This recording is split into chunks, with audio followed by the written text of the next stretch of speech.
80 years of innovation, the journey continues. Join HEAPY for an audio history series with our past and current presidents. Today, we sit down with Rick Weber, past president of HEAPY from 1998 until 2005. So you were HEAPY president from what time were you president at HEAPY? It's when Tom Fertelman retired. Tom Fertelman had been president, I'm going to say probably since about 1970. Yeah, a couple decades. And he was dad in high school to all of his buddies. He was dad to all of us as partners. It was when we had his retirement party, I said there was big shoes to fill. Yeah, for and sure. Boy, I wasn't kidding. I mean, he had, you might have disagreed with him, but everybody knew him, loved him. And so when I came in and you have 4 senior owners retiring, and we're bringing in, I think it was at least 7 new owners. It was a big mix, and we all had to learn to work with each other. And if we were working on a design, it would have been easy. But we were all working with things that were new to them, things that I thought I knew, and we all learned. But when I did step down, but I think it was the right decision, because when Rick Pavlik came in, he had a totally different personality and temperament. And so, I mean, I think he did a wonderful job picking up all the pieces. And so I didn't think about it from that perspective, that you're coming in from somebody whose tenure spanned decades. Right. And he'd been there for, what is it, 45 something years like that? I mean, so that's some big shoes to fill. He wasn't with us during that whole period. He was a partner in another firm and then came to us, but he wasn't with us but a couple of years, and he ended up in charge. I think it was like 2 years. So the managing partner at that time went in to start a construction business, and Tom Fertelman was the logical choice. There's no doubt about that. So some of the stuff I was fascinated about was the ISO, the Technology Services Department thing. When I took over, we ended up having several off-site seminars. And so the new owners that were on board, so one of the things that they were bringing up was, we need to improve our quality control and we need to improve our standards. And so at that time, we had a support services manager that was came from industry. And so he was familiar with ISO. And he was at these seminars with us. And so he started talking about ISO and how it holds you to a standard more so than what we had. We had checking procedures and things like that, but this was not just checking procedures at the end. It went through the start concepting of a job all the way to the completion of it, and then an assessment when you're all done. One of the people who got onto that real quick was actually Mark Brumfield. And so he was the one that was driving that. There was no stopping Mark on it. And so I ended up getting involved with some of Mark's people, and we had outside consultants, and we went through who we are, how we do things, and created standards that over time it has become who we are. And I think it's been a very critical step that we took and have nurtured over the years. It's helping HEAPY be as successful as they are. It is a differentiator that we have a formalized third-party verified quality process. So that's really interesting. Well, what about the Technology Services Department? I guess what really was changing during your tenure when it came to digital design? There's one person that drove digital design, and that was a fellow by the name of Larry Smith.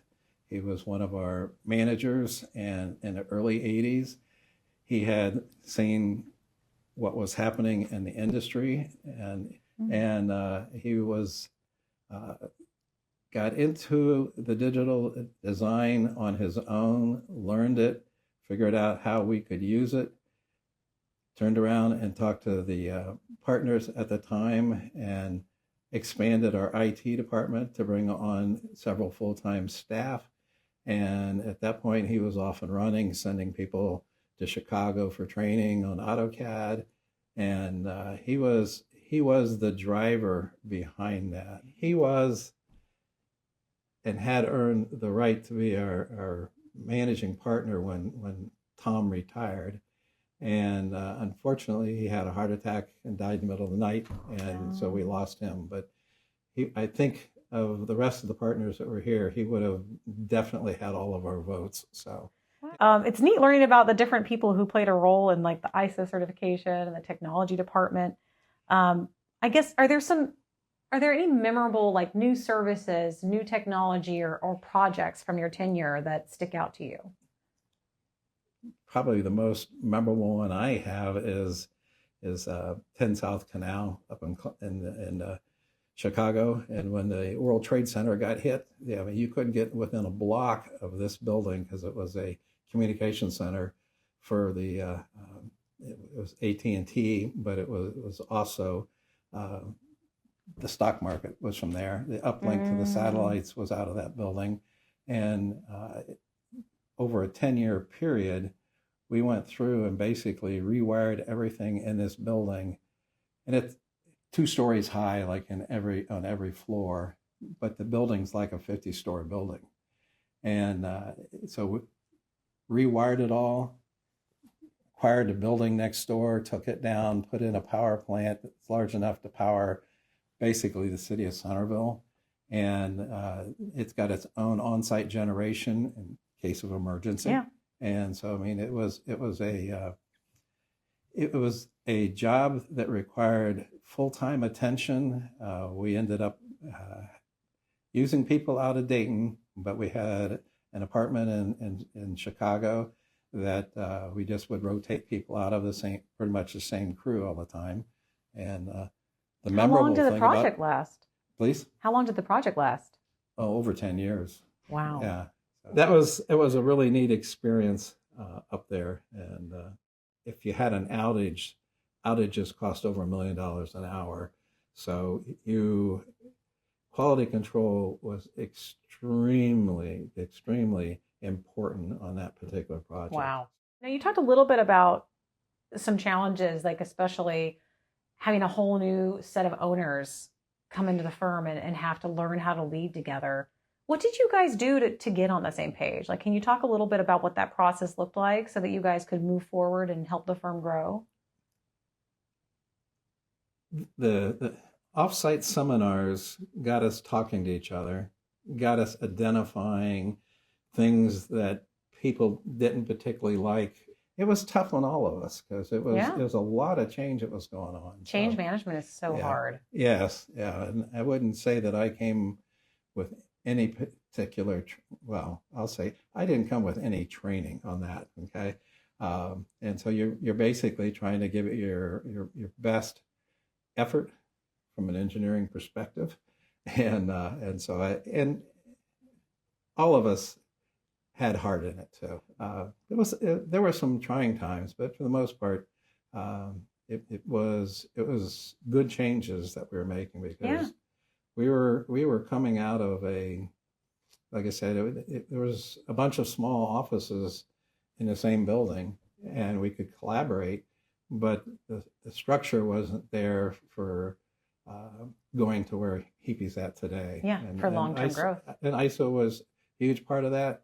And the other thing that was very important to me when we were considering me as a potential for managing partner, one of the things I said is that I'm not a marketing person, and I think Michael Burning would be perfect for the job. I was able to have Mike come on board as our marketing director, and he was a lot more than that. I mean, he was the one that was behind a lot of sustainable design. That's something he really led. Yeah, he absolutely did. And so Michael was pointed to being the director of marketing, and he was very passionate about sustainability. And he really sort of grew that. He took it to a level beyond anything that I had any expectations. As you reflect on your tenure and the impact you had, what are some of the things you're most proud of? We ended up bringing in new partners, it's at the same time when had outgrown our building down. That's when we ended up picking up a site on HEAPY Street and designed a building. I was actually a new owner at that time. Things were tight in the building that we were in on Jefferson Street, and it would be easy to snag your shirt. Okay, and so one morning I went into one of those meetings after snagging my shirt. I said, "Well, I don't think it's very efficient the way our teams are spread out. You can't get to some of these different areas. The printing area doesn't support us." And brought up several items. Well, why don't you go ahead and sketch something up that you want? And so I probably within about 2 days, I was back with a sketch, and lo and behold, everybody goes like, "Well, that makes sense. We ought to be doing this." And so, what would the finances be? And the next thing you know, a year later, that sketch became the floor plan for our building on HEAPY Street. It was just somebody needed to bring up the idea at the right time. Right. And so. And it's because you snagged your shirt too many times. Yep. You're tired of that. Or listen to somebody else complain about, can't we do something about this? Get some more space. And right. So. What is it about HEAPY's culture that you feels like sets it apart? And what did you do to protect that culture through all that change? When I started in 1969, working part-time, and I was going to the University of Dayton. Just as a co-op at that time, Mr. HEAPY stopped by and talked to me. And he was a extremely caring person. At the time that I started, he was pretty much out of production at that point and was more into actually doing company standards and some quality control. But from time to time, he would end up getting pulled into a project.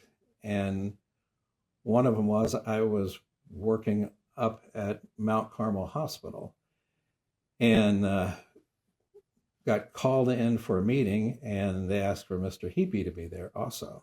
When we got there, they had several complaints that they wanted to address with me, with HEAPY. And so with Mr. HEAPY there, he sat there and he listened to it and he made a few different notes. And I knew some of the things that were being said weren't accurate. Being an engineer, I wanted to correct them. And Mr. HEAPY just kind of put his hand on the table and I got the message. It's kind of like not now. Okay. On the way back from Columbus, he talked about people and people that are upset, and you need to listen to them, and listen to them first and find out what it is before you start trying to correct them. That kind of wisdom is who Mr. HEAPY was. He was extremely sincere from anybody who ever worked with him, who ever knew him. He wanted to treat people the way you would want to be treated. Yeah. That's the culture that I grew up with in HEAPY Engineering. This has been an interview with Rick Weber, who served as president of HEAPY from 1998 until 2005. Join us next time for a conversation with past president Rick Pavlak.